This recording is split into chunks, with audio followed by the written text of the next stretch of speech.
fender and just give it a pull. Hello, I'm Brian from DIY Off-Roading, and in today's video we're going to take my stock looking Jeep, make it look more manly and more badass. So this is my Jeep Slickstone, and I tried to put it up for sale because I have an investment opportunity and I need some cash, and I wanted to put this Jeep up for sale, and I put it up on the market and it sat there for about a month. No phone calls, no clicks, no nothing. I couldn't get any movement on the Jeep. I couldn't even get people to even ask, hey, what's the big deal about it? This is a fully capable Jeep. It's got 30,000 plus in upgrades, and I got no clicks. And so even though this has a ton of upgrades from a 4.5-inch long travel metal lift kit to Hutchinson's dual beadlock wheels, it has full floating axle conversions in the front and rear, big brake kit, you name it, it's got it on this Jeep. But yet not one click, not one call, nothing on this Jeep. And to be honest, it was priced very fair and comparable to a lot of other Jeeps in our area. So I have a buddy that works down at the car dealership, and he pointed out that because this Jeep has stock fenders and stock bumpers, when you look at it online on the photos online, it looks like basically at a first glance it looks like a stock Jeep, and the people don't even take time to read and see what's involved in the Jeep and all the upgrades. They just blow right past yours. So what we're going to do in today's video is we're going to swap out the front bumpers, the fenders, and the rear bumper, and then I got an adapter to put the spare tire on. This is now an 8-lug and the spare tire is a 5-lug. I know this is not a perfect situation for off-roading, but we need to get the spare tire on there to complete the look of the vehicle so we can get it sold. So I went online and I got the best matching pair of front and rear bumpers that I could find for the money that wasn't like crazy expensive. Now these aren't the most top of the line bumpers or anything like that, but they are a good looking bumper. They will complete the look of the Jeep back there and make it look more, just more complete, make it stand out on those photos, and then get people to read about it. So what really is where the money was really spent was in the suspension of this vehicle. This vehicle, suspension wise, is pretty badass. So right now we're going to start stripping this bumper here off, front and rear, get those off. We're going to get the front and rear fenders off. First thing I'm going to do is remove my license plate here so we can transfer that over to the new bumper, and then we're going to reach under here and find out where the electrical connectors are for the two fog lights, unplug those, and then get that disconnected. And then on the back side here we got a couple 18mm bolts. So there's gonna be two on the one side of the frame and two on the opposite side. Same thing right here, so you might have to get an extension to work around the vacuum pump here. There's two 18mm here and two 18mm there. And then the whole front bumper here will slide off, and then we'll get access to the plastic cover here. We'll take that off next. We're just gonna unplug the electrical connector here for the fog lights, and then the wiring loom here, if you can see here, is clipped on right here. We need to get that free. I'm gonna try to do it without breaking. So if you look here on the underside, so here's the license plate in the front of the bumper. If there's a little slit right here, if you put needle nose pliers right in there, you can squeeze the tabs on there, and on this side here you can pull the wiring harness off. Hopefully you'll be able to make that out in the video. Like this. So you'll put your needle nose here, squeeze the clips through here, and then reach around the backside and pull the wiring off. So the wiring looms turned out not to be the clip type, they turned out to be the Christmas tree type. So instead I just pushed from the backside with the needle nose pliers in a few of the spots that it was located, and now I got the wire loom completely disconnected from the main bumper in here. Now, like I said, we're going to remove the 18mm bolts on both sides. You can either do an extension from here with a wobbly socket, or you can just reach up inside the bumper here with an 18mm ratchet wrench, or a ratchet will fit in here and take the inner bolts. These are going to be the hardest ones on the driver's side here because of the pump, but not too hard overall. You should be able to get them off. To break those free, I'm going to use just a flex head ratchet with an 18mm socket, and then once they're loose, I'll switch over to my insider ratchet here. This is new from Milwaukee Tool. They have their own sockets that come with it, or you can adapt it from a 3/8 drive to a 1/4 inch drive to a hex drive, whatever you want to, so you can put the adapter on here, and now it's a 3/8 drive ratchet, and then you can use extensions, whatever sockets you want, and then I'll spin the bolts off with the ratchet here. So we're going to snake the inside ratchet in here.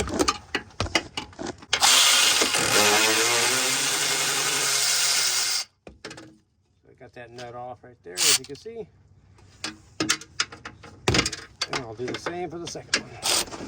Now I got the ratchet adapted to a 3/8 drive with an extension, and getting the bolts off in here. Like I said, I already loosened these up by hand.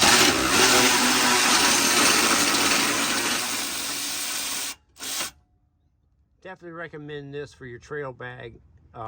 This is going to be an awesome tool for you. So now I should be able to pull the bumper. I'm going to take this filler panel off here. There's a screw here, screw here.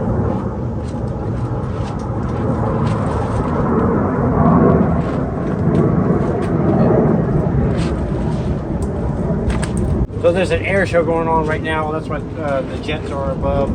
Those are F-18s that you hear flying over.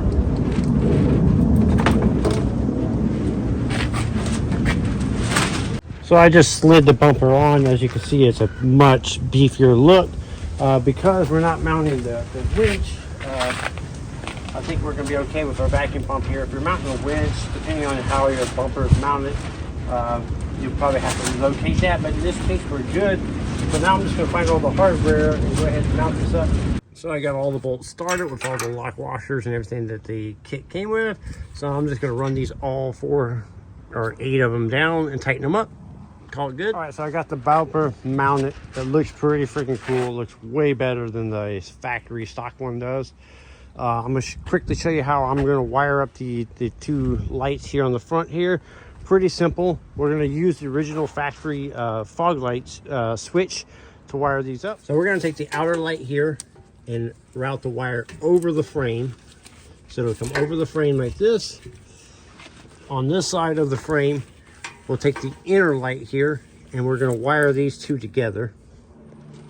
So the wire's coming over the frame, so we're going to wire the red wire to the red wire, the black wire to the black wire here, right?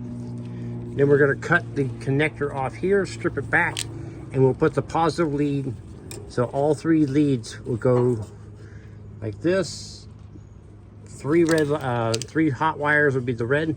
So I'm pretty sure it's the white with the red stripe right there. So we'll cut this connector off and we'll wire that. And then the opposite wire, which is the black wire, will be connected to all 3 black wires. And then we'll do the same thing for the opposite side here. And then we'll mount the wiring harness here into this lower bracket here. We'll just use these clips. We'll just clip them into these little holes here. That'll hold all your wiring. And then when you turn on your fog lights, boom, all 4 of the lights will light up in the front. Make sense? So you can see here I got the positives. So I got the one for the outer light and the inner light twisted together. And then here's from the lead from the switch. And I use a low temp solder style joint here. So you put them together and you put heat to it, and that melts the solder right here in the center, solders the wires together, and then the heat shrink is built into the outer edges here, as you can see. And you can see how tight and waterproof everything is right here. So it's all waterproof and tight, and a good solder joint right there. Makes perfect for these type of situations. I'll leave links for this in the description of the video. So now I got to wire up the negative side here. So I got the wires twisted together. Now I just got to put the joints together and then heat shrink them with a little torch, and that'll seal that up. Then I can put some black tape on it, and then I can throw the fog light switch on and the lights will work. Pretty cool. So I got the passenger side here all wired up. As you can see, they work good. Now I'm just going to finish wiring up the driver's side, doing the exact same process as I did here. And now we got additional lighting. Things done. All the lights are working. So now we're going to flip the Jeep around and we're going to get started on the rear. So if you're going to remove your rear bumper, the first step you're going to need to do is remove your spare tire. It's already off on ours. After that, we need to get the tow hitch off. So I'm gonna go ahead and take off my recovery hook here, and then pop off the wiring harness, and then behind here is a couple bolts. I'll show you that in just a second. The wiring harness for the trailer connector is right here. You just pop it down, you kind of twist it and pull it out of the connector here. So right here is the trailer receiver here. We need to remove this. There's 4 18mm bolts that we're gonna remove. I'm just gonna use a ratcheting wrench, 18mm, bust those all off. So I'm taking off the trailer hitch here, and I'm gonna use my walking insider. I've already loosened these bolts up by hand, but you can see that low profile allows me to get in there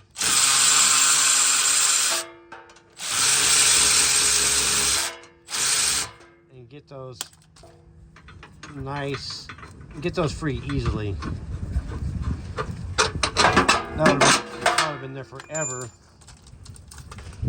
with a ratcheting wrench like this. That would have been there forever.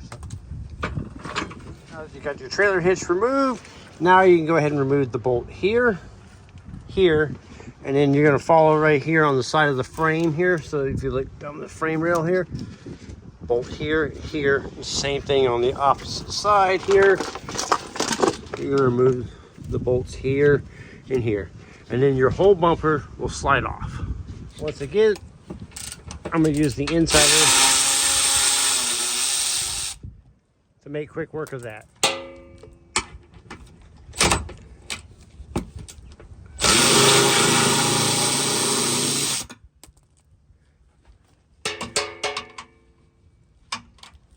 Tight fit because of the muffler, but because of the low profile head of the insider here, made quick work of that.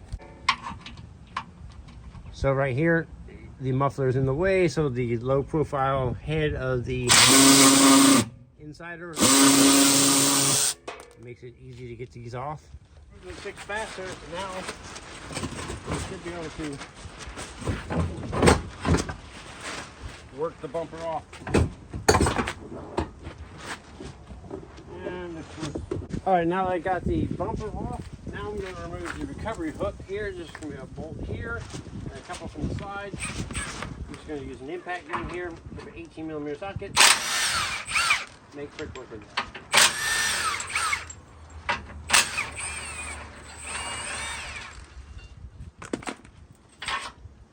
All right, I got my floor jack here. I got this, just slip it on here like this. And I'm gonna try to use the floor jack here. Jack it up here, right on the nose here. And kind of do my second pair of hands here. Just like that. So that's kind of holding everything in place. Now I'm gonna put the bolts through, and install the bumper. All right, with the bumper supported with the floor jack here, I went ahead and mounted all the hardware. So now I'm going to go ahead and tighten all the center ones here, and then after that I'll tighten the 2 outers, and then I'll figure out how I'm going to wire up the lights on this one. This one's a little bit different than the front. It doesn't have the wiring, so I have a panel that auxiliary switch. I'll just need to run the wiring from the front of the vehicle to the back here. So I'll figure that out later for the rear LED lights. All right, so we got the rear bumper installed, the front bumper installed. Now we're going to work on getting these crusty old stock fenders off. So you can see they're all faded out. So we're going to get these off and get some new fenders put on it. So the fenders have the exact same coating or texture as the bumpers do, so I have a uniform look to it, so that should look good. I get these off. Convert my insider ratchet here to a 1/4 inch, so I'm gonna use the 1/4 inch adapter so I can use extensions in my 10mm socket. So you just pop the adapter in, and now I can put my extension on here and make it a 10mm, and we'll go ahead and start ripping and tearing. So there's a couple fasteners here, a couple vertical here, and just go around, and then there's gonna be some plastic clips. So as you can see, this one's already been loose. The clips are missing, so we're gonna go ahead and take those clips off, and the fasteners off, and then there's clips that clip your fenders that clip into the side of the metal fender. So once you get the bolts off, then you can just literally yank and pull the fender off. Whenever you're taking these off and you see a hole in the liner like that, that means there's going to be a fastener there. So the fastener there, there. Once you get those all taken off the main hardware, you'll see how the fender's loose. Now you should be able to just grab the fender and pull it all the way off. So a couple of the clips stayed on there, so I just used the panel popping tool like this. So these are some inexpensive fenders. They're just stamped metal, shaped like the fender, original fender here. It came with a pile of bolts, no instructions. So the bolts, there's a nut that you can slide behind here, put the nut through, and then you can tighten it up. But so what I'm going to do is, since it's metal on metal, there's nothing to protect it. In the packaging, it came with this foam padding here. So I'm going to make a gasket. So I'm going to trace out, see if I got enough material here, and trace out, at least for the front fenders, and trace out the fender and make a gasket that goes sandwiches in between the aftermarket fender and the original fender here. That way, if it gets loose or anything, no chafing causes on the paint here, reduces squeaks and rattles. That's my thought anyways. It'll reduce the squeaks and rattles and prevent it from chafing through the paint here, causing future rust or anything like that. So I'm going to take this back off real quick. I only got one bolt holding it on. Trace out the inner fender on the foam pad. The fender on the foam pad. Made a gasket just using a X-Acto knife. I'm going to line it back up and cut out the holes on the foam pad and throw it on the fender. Went down to the auto parts store and picked up some 3M Super 77 multi-purpose adhesive here. I'm going to spray that on here and let it get tacky, and then I'll stick it to the back of the fender, and then we'll cut the holes out and mount it on the car. So this is kind of what going the extra mile looks like, you know.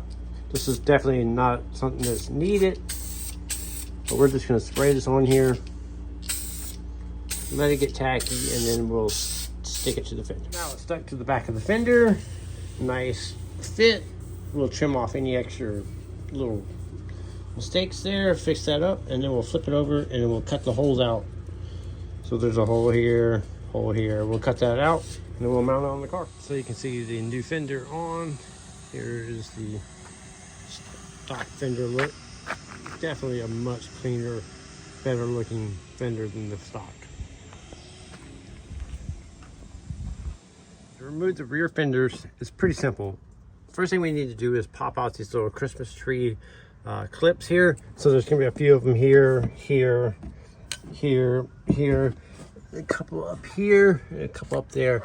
To get them out, I just use a panel popping tool like this, or a pair of side cutters like this right here.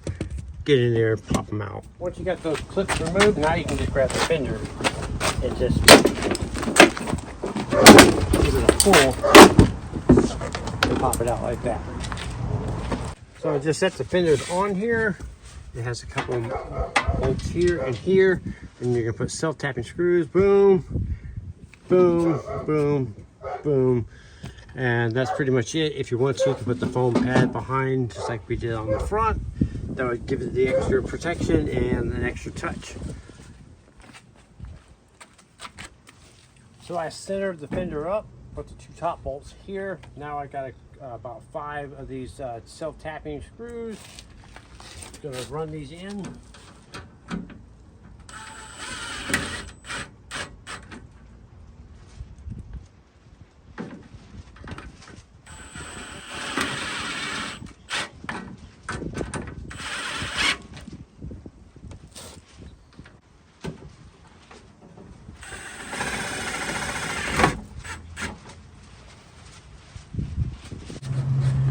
I like the way this one didn't really mount very well.